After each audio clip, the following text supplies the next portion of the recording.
Experimental versus evolutionary sciences.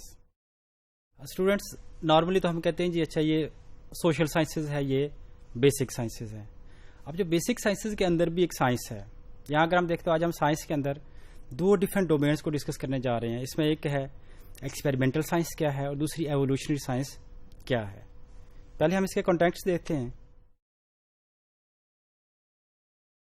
Questioning about living organism, proximate causes, ultimate causes, experimental science and evolutionary science. Questioning about living organisms, बड़ी simple सी बात यह है कि हम जितने भी लाइफ प्रोसेसेस अपनी लाइफ आगे पीछे देखते हैं तो उनके बारे में हमारे अंदर बहुत सारे क्वेश्चन राइज होते हैं। मसला यह है कि ह्यूमन कैसे ग्रो कर रहा है, एक छोटा जो यंग वन जो किस तरह से एक अडल्ट की फॉर्म में आ जाता है, एक छोटा प्लांट है वो किस तरह ग्रो करते करते एक बड़ा प्लांट बन जाता है। इसी तरह से अगर कोई शुगर का मरीज है वो खाना खाता है तो उसका ब्लड प्रेशर क्यों शूट कर रहा है, जो शुगर लेवल है क्यों शूट कर जाता है। तो there are number of question which arise in our mind.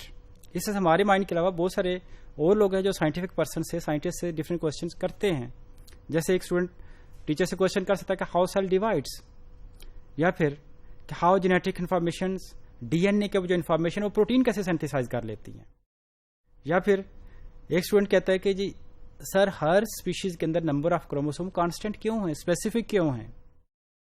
या फिर ये कोई क्वेश्चन कर सकता है कि इन्वायरमेंट के अंदर हम देखते हैं बहुत सारे एनिमल्स हैं वो ग्रुप्स की फॉर्म में रहते हैं, बहुत सारे सॉलिटरी फॉर्म में रहते हैं। तो why some of the organism are living in a group and others are making are spending their life in the solitary form, अकेले के लिए अपनी लाइफ क्यों गुजार रहे हैं वो। इन तमाम क्वेश्चन को अगर हम ब्रॉडली दो बड़े एस्पेक्ट्स में डिवाइड कर सकते, दो बड़े हिस्सों में जो कैटेगरीज में डिवाइड कर सकते हैं।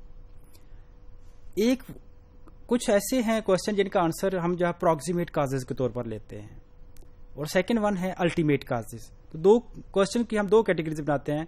Some of the question they are related to proximate causes and some of the question they are related to the ultimate causes.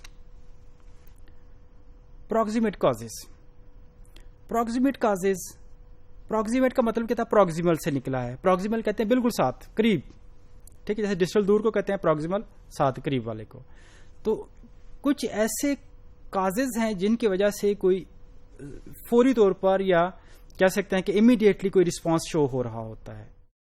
तो ऐसे काजेज को हम कहते हैं they are the proximate causes. उनको आंसर करना ज्यादा आसान है, बड़ा सिंपली हम दे सकते हैं। जैसे मैंने अभी कहा कि अगर ये कहता है कि जी डीएनए किस तरह से जेनेटिक इन्फॉर्मेशन को इनकोड करता है, आगे प्रोटीन सिंथेसाइज करते हैं, तो उसको हम ट्रांसलेशन का मैकेनिज्म बता देंगे कि डीएनए से मैसेंजर आरएनए बनता है, मैसेंजर आरएनए से राइबोसोम अटैच होकर प्रोटीन सिंथेसाइज करते हैं। ठीक है, तो ये एक प्रॉक्सिमेट कॉज से रेलिवेंट जो है वो क्वेश्चन है। इस तरह से अगर कोई ये कहता है कि सर सेल डिवीजन कैसे होती है, तो हम सिंपली कहेंगे भाई सेल डिवीजन से पहले न्यूक्लियस डिवाइड करता है, माइटोसिस या मियोसिस होगी, उसके बाद साइटोप्लाज्म डिवाइड करेगा, दो सेल्स बन जाएंगे। तो ये रिलेटेड टू ये ऐसी चीजें जो आमतौर पर बायोलॉजिकल सिस्टम से रेलिवेंट हैं और पार्टिकुलर टाइम के अंदर होती हैं, टाइम स्केल के अंदर होती हैं, उनको हम कहते हैं कि ये प्रॉक्सिमेट काजेज हैं। प्रॉक्सिमेट काजेज के एग्जांपल हमारे पास मेटाबॉलिक इफेक्ट्स हैं डिफरेंट, जैसे ब्लड प्रेशर है, शुगर लेवल है, ठीक है, फिजियोलॉजिकल फंक्शंस हैं कि हार्ट कैसे पंप कर रहा है, हाउ वी आर वर्किंग, हमारे मसल्स कैसे काम करते हैं। तो जो एक सर्टेन टाइम एलिमेंट के अंदर काम हो जाते हैं उनको हम प्रॉक्सिमेट काजेज के अंदर लेंगे। अल्टीमेट काजेज, अल्टीमेट काजेज में वो क्वेश्चन हैं जिनके पीछे एक बड़ा फिनोमेना इन्वॉल्व है। उनको हम सिंपली ये नहीं कह सकते हैं कि अच्छा ये ऐसे हो गया। मसलन अगर ये कोई कहता है कि जी why human is having 46 chromosomes, human cell के अंदर जो नॉर्मल बॉडी सेल है उसमें 46 क्रोमोसोम्स क्यों हैं। अब हम उसको सिंपल एक्सपेरिमेंट करके कहेंगे अच्छा ये देखो 46 है, वो तो यही पूछ रहा है। इसका मतलब ये कि इसका आंसर एक डिटेल डिस्कशन मांगता है। इसी तरह से एवोल्यूशन से मतलब को पूछता है कि अच्छा ये बताएं जी, सारे कहते हैं जी जो एक स्पीशीज से दूसरे स्पीशीज इवॉल्व हुई है, डार्विन ये कह रहा है। अब इस चीज को हम फौरी तौर पर एक्सपेरिमेंटली नहीं कह सकते अच्छा ये देखो ये एक लिजर्ड है, इस लिजर्ड से बर्ड बन गया है, दिस इज नॉट पॉसिबल। तो ऐसे क्वेश्चन जिनका एक्सपेरिमेंट फौरी तौर पर हम आंसर नहीं कर सकते, बल्कि एक लंबी स्टोरी लाकर उसको जो है इसकी रीजन बतानी होती है, रीजनिंग के साथ जिनका आंसर दिया जाता है, they are ultimate causes. Experimental science, proximate और अल्टीमेट काजेज से आगे दो साइंसेज हैं।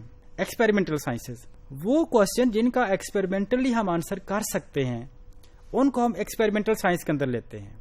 यानी इसके अंदर आ जाएगा प्रॉक्सिमेट कॉजेज। प्रॉक्सिमेट कॉजेज चूंकि सर्टेन लिमिट ऑफ टाइम के अंदर होते हैं, तो इसलिए प्रॉक्सिमेट कॉजेज को हम एक्सपेरिमेंटल साइंस के अंदर डिस्कस करते हैं। जैसे सिंपली अब मैंने एग्जांपल बार बार आपको दिया कि blood sugar level diabetic patient का इंक्रीज करता है, तो सिंपली अगर वो खाना खाता है तो हम उसका ब्लड शुगर मेजर करेंगे, दैट इज इंक्रीज्ड, ठीक है, वो बढ़ गया है। तो इस तरह से कोई भी एक्सपेरिमेंट, जिस चीज को एक्सपेरिमेंटली परफॉर्म किया जा सकता है, वो क्या है, प्रॉक्सिमेट, वो एक्सपेरिमेंटल साइंस के अंदर आएगा। डीएनए सेल डिवीजन है, तो सेल को हम ऑनियन रूट टिप को जब स्टेन करते हैं तो उसके अंदर हमें माइटोसिस के सारे स्टेप्स नजर आ रहे होते हैं, that is the experimental science. Evolutionary science, evolutionary science it address the question related to ultimate causes. Ultimate causes के लिए अभी हमने कहा था कि बेसिकली ये वो काजेस हैं जिनका एक्सपेरिमेंटली फौरी तौर पर आंसर पॉसिबल नहीं है, बल्कि हम उसको एक स्टोरी की फॉर्म में लिंक करते हैं। जैसे एवोल्यूशन है। अब एवोल्यूशन के लिए लॉ मार्क की अगर आप डायग्राम में देखें तो लॉ मार्क ने यही कहा था कि जनाब काज क्या हुई है, काज ये हुआ कि अगर आप देखें तो एक जिराफ जो है वो छोटे साइज का मौजूद है, तो वो आमतौर पर छोटे प्लांट्स को खाता था, छोटे प्लांट्स खत्म हो गए तो जिराफ जो वो एक्सटिंक्ट हो गया और जो लंबी गर्दन वाला जिराफ था वो सर्वाइव कर गया। तो ये अगेन ये हम एक लॉजिक के साथ एक्सप्लेन करते हैं, इसका कोई एक्सपेरिमेंटल प्रूफ नहीं है, जैसे एवोल्यूशनरी साइंस। इस तरह से हीमोग्लोबिन है, एक बच्चा कहता है कि सर हीमोग्लोबिन, ह्यूमन का भी हीमोग्लोबिन स्ट्रक्चर अगर देखें तो फिश का, दोनों के हीमोग्लोबिन के स्ट्रक्चर में डिफरेंस है, तो इसकी एक्सप्लेनेशन हम एवोल्यूशनरी साइंस के रेफरेंस से एक्सप्लेन करेंगे, इसको हम एवोल्यूशनरी साइंस कहेंगे।